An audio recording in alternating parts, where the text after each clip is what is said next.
Taylor Beeson here with Rite Finishing. Today I wanted to go over the use of a go, no-go gauge. This go, no-go gauge comes from Wagner and is used for a PI F1 powder pump and the ED powder pump.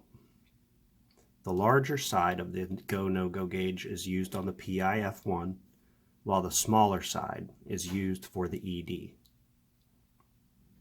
Inside your PIF1 powder pump is an insert sleeve for you to check.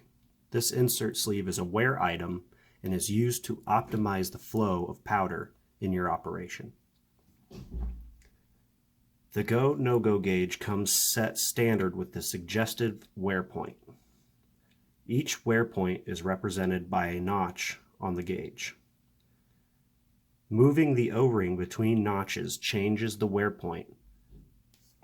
For this example, I'm going to move the wear point down to the third notch. Remember, the fourth notch is the suggested wear point.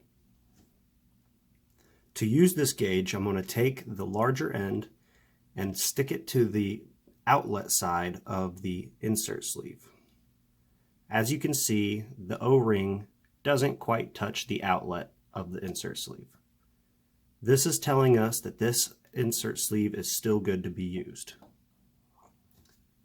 I have here a used insert sleeve. When I insert the gauge into the sleeve, the O-ring goes all the way to the outlet of the sleeve. This is telling us that this sleeve has made it past the wear point or its optimal wear zone and needs to be replaced. Thank you for joining us. Have a great day.